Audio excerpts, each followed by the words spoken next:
about Chief East. Oh, yeah.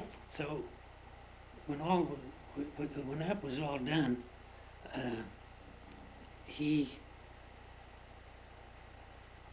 he was glad that nothing happened. Mm-hmm. And then in '72, uh, I got a call at Station 2 by the city manager. This was March of '72, and Was he it still said, Gail Christie? this was Gail Christie, and he said, uh, Joe Falconetti? And I said, yes. He said, Joe, this is the city manager. As of this phone call, you are now acting chief of the Littleton Fire Department. I said, Gail, and he said, I'm not taking a yes or a no. Starting tomorrow morning, you report to me in the city manager's office. You are chief of the Littleton Fire Department. I said, okay. I said, what's up? He said, Chief Easton is retiring as of this morning. I said, oh, okay. So the next morning he said, you don't tell anybody until I make the news. So I went back in, and it was Lou Fawn and Rod Smith. Was it Rod Smith? Were my engineer and fireman. And I looked, I said, something's going to happen, guys, starting tomorrow. And I said, but I can't tell you what it is. And Lou Fawn said, should we say hi, Chief? And I said, I don't know, really. I said, but something's going to happen tomorrow. He said, that was because Lou answered the phone. Mm-hmm. And he knew Gail Christie's voice. So that next morning I went down, and sure, I was acting chief, and they told me what to do and how to do it, how to make budgets up, Mm-hmm. and go to meetings and set everything up, which was real easy. Mm-hmm. Because not knowing any of this, we had a secretary, Yeah. and then that took place until August of '72, when we got a phone call that we needed the fire department. Station 2 went to a call, and they wanted me to come out there. So when I was out there, a mailman was run into, on County Line Road, there was one entrance to Highlands Ranch, Mm-hmm. and this was made of all kinds of rock, and there was a great big telephone pole there. Well, this mailman that delivers mail to Highlands Ranch, to the ranch, Mm-hmm. a semi-trailer pushed it right into the telephone pole and the rocks, the gate that was there. It was the rock gate. And he was wedged in, just the car was just wrapped around the pole. Mm. So they said, what are we going to do? I said, we're going to get him out. And I said, call some doctors. So we got a call in for the county doctor, who happened to be Dr. Merkline, who at one time was our doctor.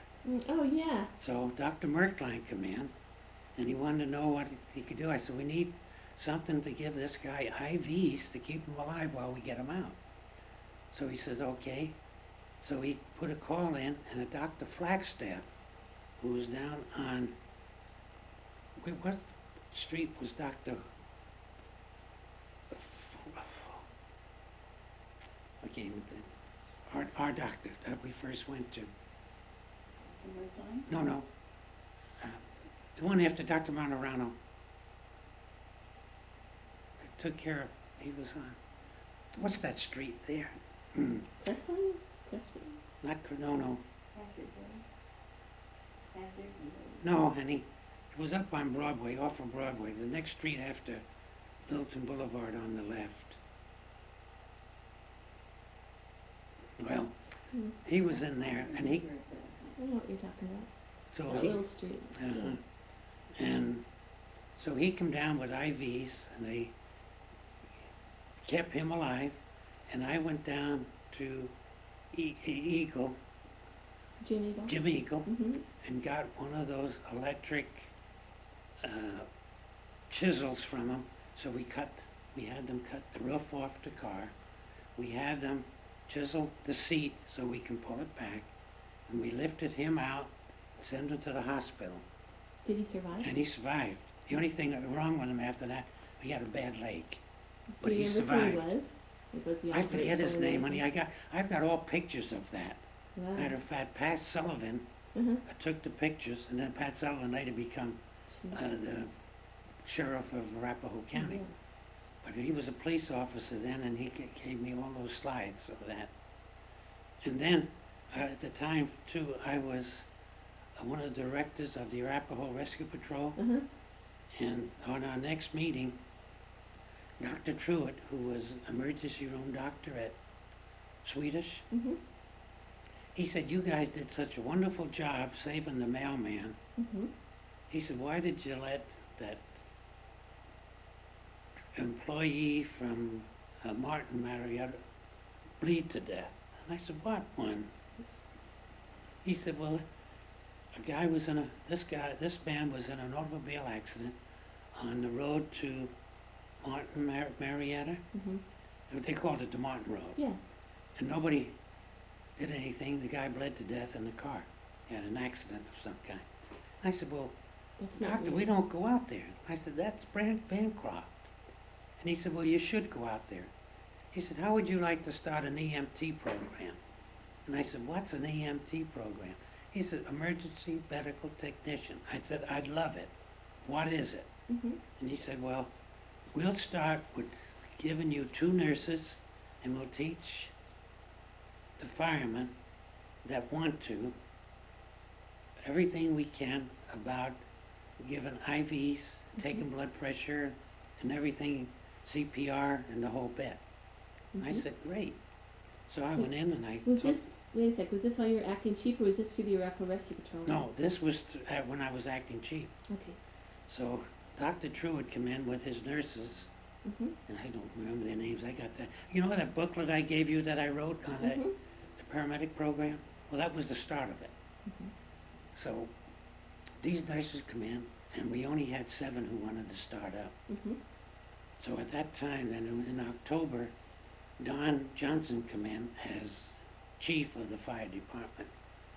And Gail Christie called Don in and said, Joe is the godfather of the EMT program. I want him to continue as that. Don said, fine. He wanted to know what it was. So Mhm. when he came back, I explained everything to him. He said, great, it's yours. So let's see what we can build on. I said, anything I want to do. I said, we need more people. You only have 7. He said, you got any ideas? I said, yeah. I said, what we'll do, these guys have to go to school. Anyone that will work for them, we'll give them a day off.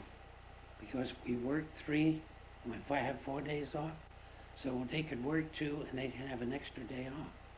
So when the firemen heard this, Then you had more we got volunteers. 30 that signed up right away. Bam! And then because then we had almost every fireman inside of, by 1974, they were all of the firemen, captains, lieutenants, were EMTs. And that's when we started the paramedic program. Cool. And from there, and then a Dr. Hoffer come in, and he took over the emergency room. Mhm. And of course, the Denver Fire Department, the Bancroft Fire Department, Englewood Fire Department, all hated this. And the Castlewood Fire They're all Department, jealous of you. no, they didn't want it because they were afraid they were going to become ambulance drivers. Oh. Instead of being firemen, they would become ambulance drivers. So they were against it. So, God, it's for the good of the people. well, they fought it, and the name Falconetti was mud. If they heard Falconetti, he's the guy that started fire department into the ambulance service. I told him it wasn't going to be that way. So when Dr. Hoffer took over, Mhm. and we had to convince the fire chief, so we had a meeting. And I said, all we're going to be is the eyes, the ears, and the hands of the emergency room. I said, they do nothing without the approval of the emergency room. Mhm. They said, well, how is the emergency room going to handle them? And so he took out this pack. Uh-huh. And it's the pack that they used in space. See, he was a science doctor for NASA. And he come in and he put this on the back and he hooked it up and The telemetry unit? No, are you talking? yeah, oh, okay. telemetry was everything. So Just it read the one pack. patient's It vitals? read the Oh, vitals. okay. And he said, And before, he said, Joe, we'll make contact with Torrance County, California, because they had a system like what we wanted. Mm-hmm. And he said, we'll make contact with them, and we'll send all the data to them. And I said, how? He said, up through the clouds. He said, we'll satellite it down. He said, I've got permission to do this. Cool. So Dr. Gordon was ha-haing this, see? So I said, Doctor, why don't we put this on you? I said, you know what you Mm-hmm. can do, and you know your everything. And he said, yeah. We put it on. We contacted Torrance, and Torrance came in. They read his blood pressure, and Dr. Gordon was watching it. They read this, read that. They said, you know, by the way, it'd be nice if you transported this guy. His heart beats awful fast. And Oh of my course, gosh. the chiefs and everybody laughed. And there was Chief Weiss, who was Denver chief at the time. And he said, the program's good, but what about ambulance? And I said, as far as I'm concerned, it's going to be up to the patient. If we, the fire department, can transport, and it has to be done, to save their life, we'll do it. But you have ambulance companies, and you have taxi cab companies. The patient can decide what way he wants to go to the hospital, Mm-hmm. not the paramedic. Mm-hmm. They said, well, that'll be fine. They said, but we still don't like it. But Dr. Gordon, when he took all this off, he said, as far as Denver General Hospital is concerned, we will become the paramedic unit. All right. And I said, well, I don't think you believed in the paramedic unit. He said, this will work All if right. we have this. And that's how that all started. That's so cool. And from there, in 1978, I had enough of it. Well, what happened, in 1978, we got a chief named Nielsen, Mm-hmm. and if you wanted he didn't like Abbott. Abbott was battalion chief, and he didn't like Bob Enyart, and he wanted them demoted. Mm-hmm. And he told me, he said, now I want you to stay as battalion chief. He said, you got the paramedic program. I like the way you tell your men at fires. He said, the only thing I don't like about you being battalion chief is you take a hose and go in with the men. You should stay outside. I said, some of the firemen are still afraid to go into a house on fire. Someone has to teach you. He said, well, it's not going to be you. You stay outside. I'm going to tell you how many pictures we have of me going into a house fire with my chief hats on. Mm-hmm. And so he said, so when the time came, I said, I'm going to go first. So one day at a meeting, I told him that I wanted to step down, become captain out at Station 3 if he'd let me, Mm-hmm. and give the paramedic program over to somebody else. And he first said no. Then he says, okay. And then city manager called me and he said, wanted to know, Was it Gail Christie still? Gail Christie, if I was sure that's what I wanted. I told him why. Mm-hmm. Told him yes, and I told him why. I said, Gail, you hired Jake to break up the union. I said, I know that. I said, the firemen know that. I said, and I'm not for it. He said, even though I'm not a union member. Mm-hmm. I said, It's firemen not have to be right. kept happy, and it's not Yeah. right. Mm-hmm. I said, so, and he said, but you'll back him? I said, I'll be, if you let me Mhm. be captain out there, or if he wants me to be captain out there, whatever he wants, he's my chief, I'll back him. I said, and you know I'll back you. Mm-hmm. And he said, fine. He said, you'll be captain at Station 3. And he said, Joe, you won't have to take a cut in pay. Excellent. He said, you'll still get battalion chief's pay. He said, but you can't get a raise until the other captains come up to your level. Mm-hmm. See, and I was way above them. Yeah. And so that's what happened. I don't And- remember you working at Station 3. Yeah, I was out at I was Station in 3. college then. I think. 78, Yeah. yeah. I was at college. Yeah. And I went to Station 3, and we had all kinds of things to do out there. Matter of fact, Did you like it? Did oh, you I enjoy loved it. We had babies that were born that were like SID babies.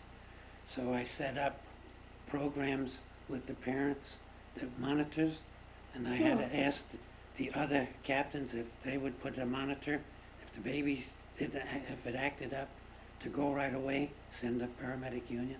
Neat. And it was just, I was on C platoon, and B platoon, A platoon didn't want any part of it. So it was just C, and that's what I told the parents. Mm-hmm. I said, now it's up to you. 2 shifts will do it, 1 shift won't. So I said, it's up to you whether you want to do it or not. I said, I'm willing to. I said, but there's going to be times we'll be at a fire. So you're going to have to keep all this in mind. And I think there were 3 SID babies, but none of them died. Good. And then,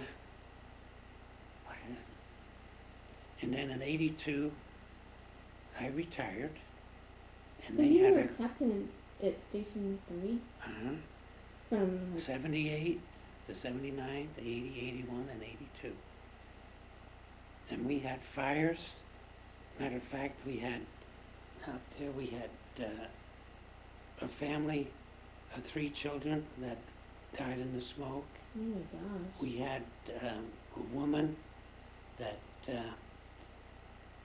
put a hose into her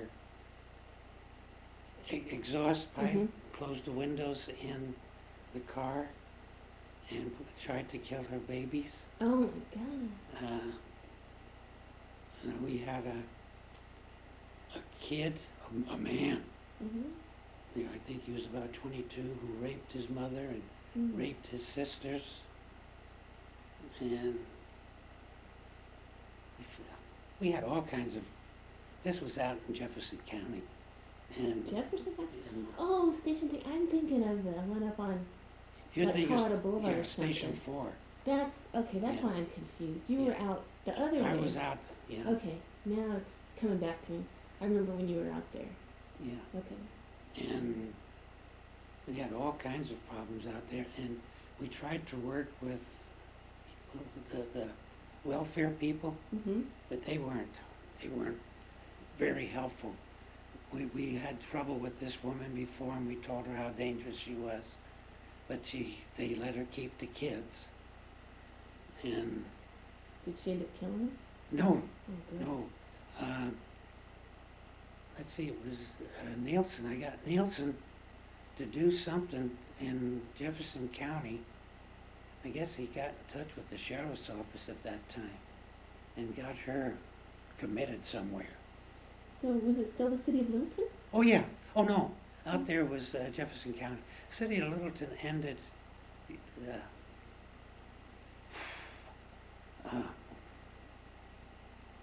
What's the streets up there? God, Bolds. And when the city of Littleton went up to Sheridan, north of Bolds, and then it had that little shopping center on Julian, not Julian. Is that Jewel? Julian? Jewel? Jewel, not Jewel. What's that street up there? You know, over to Broadway. What street? Oh. I forget. Not Gerard. No. No. It's where Fort Logan is. No. No. Oh.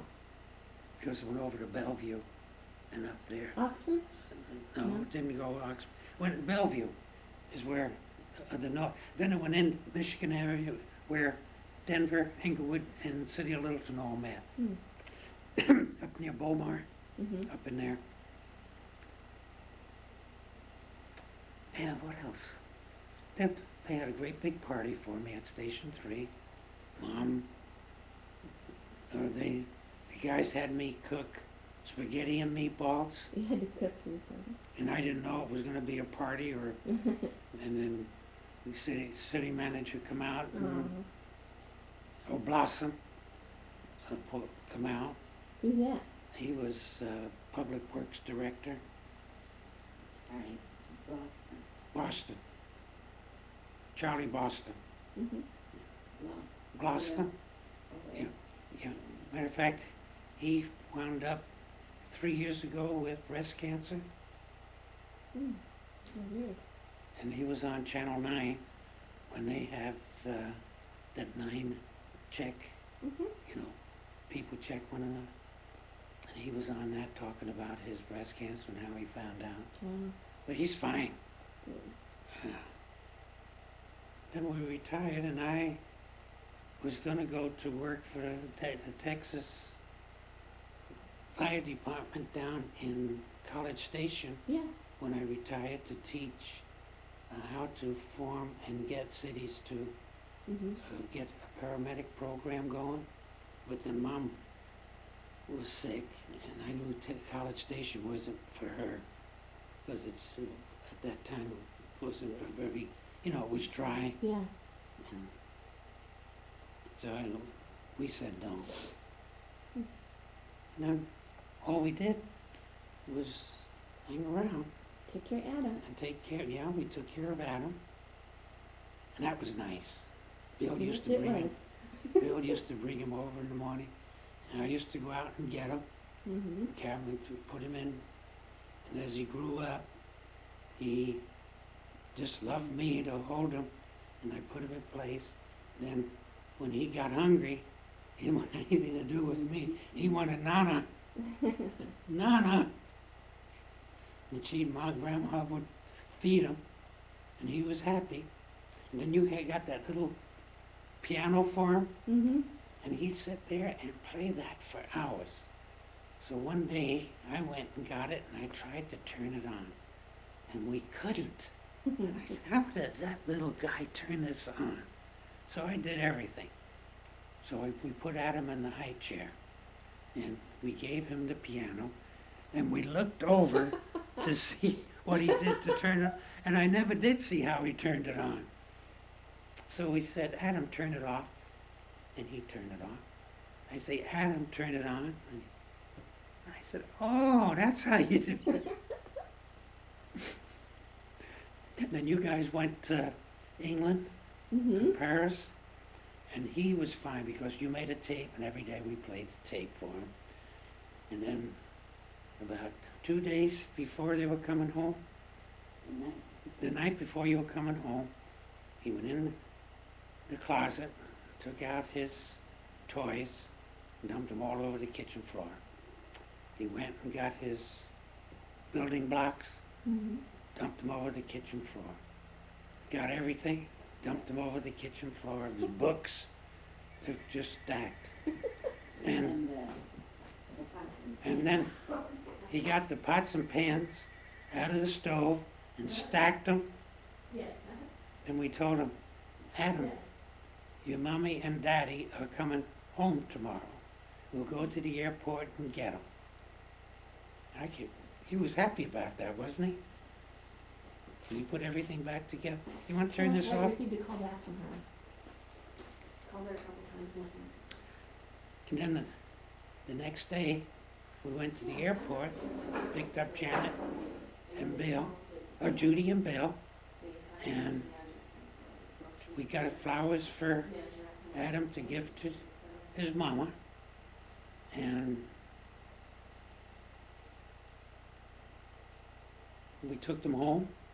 They wanted to go home, and we had soup for them, but they wanted to go to their little house in Cottonwood Center out in Parker.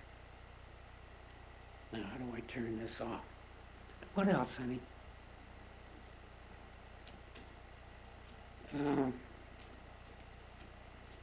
Then Judy and Bill moved to.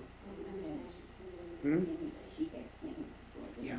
And then Kimmy was born, and we took Adam to the hospital.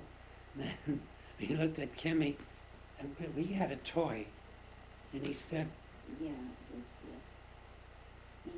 "Oh,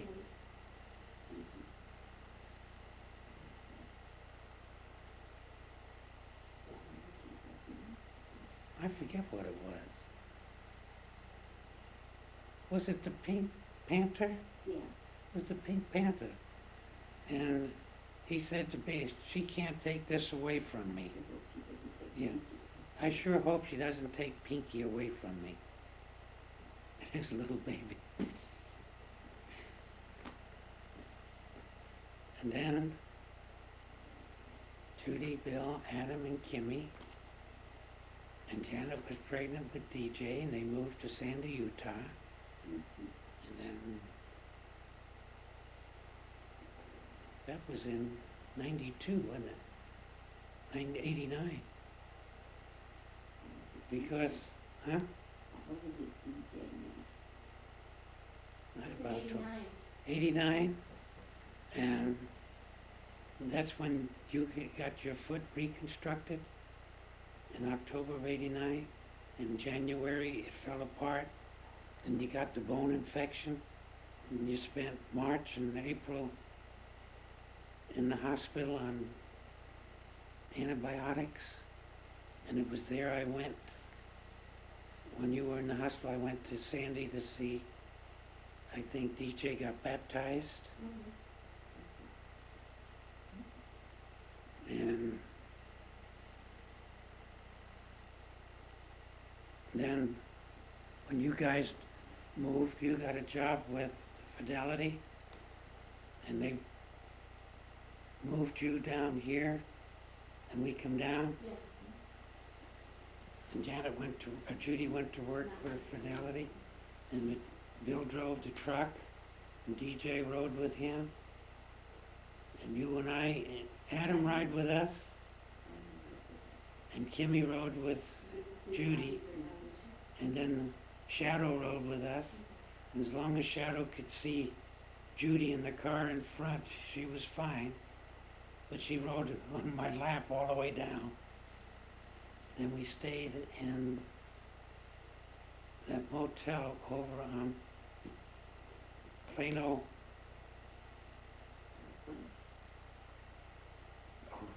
What was that? Plano driveway, Plano. Hmm? Yeah, Plano Highway. Parkway, the Plano Parkway. And Judy and Bill found the house they're living in, and we visited with Chanty, and they lived in the apartment house, and then they bought this house while we were still here. And then we went home, and I think we came back in March, was it? Okay, so when you were in Texas, after you were, you came back and everything, and you and Mom and Jerry were living in Texas, and they dropped the bomb in Japan. Did you know the significance of that at that time? Did you realize it was an atomic bomb? Did you know what that was? Yes, because with the post that we were staying at, they either made part of the bomb or they put the bomb together to be shipped. Wow. And that was at Pantex, Texas. We found out that after the bomb exploded, that the bomb might have come from, at Amarillo base. Wow. And of course we were happy because then I knew, because we were right along, we've been waiting for orders to go over to Japan. Oh, really? Because that's all that was really holding back. They weren't sure where my orders were coming from. Since I was in evadee, they had to get special orders and that, which I didn't know until later. Wow. That's what held up most of my orders. I think that's why to that date I've never received any of my awards. They keep telling me that they were sent home to Nancy, and Nancy says she never received any. And when I wrote them, they asked for awards and why I didn't get the Silver Star on my discharge. They have no records of it. And yet I have the cards that state all of the awards that I was wearing, what I was supposed to be wearing. Because the MPs would ask you at time for this little card. And Andy, at the time, he's the one that got about 5 or 6 copies printed for me. Cool. But